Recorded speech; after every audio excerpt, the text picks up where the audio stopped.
Hi, I'm Jeff from Leslie Emergency Vehicles. I'm the operations manager here, and today we're going to be covering the installation of the Lin power supply for the Panasonic CF-33 Tablet. We are going to mount the power supply in the rear of the vehicle in the storage cabinet.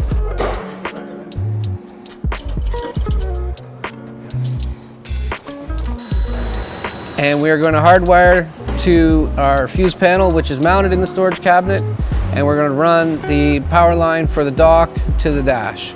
Thanks for tuning in. Be sure to follow our social media accounts for the latest updates from Leslie Emergency Vehicles.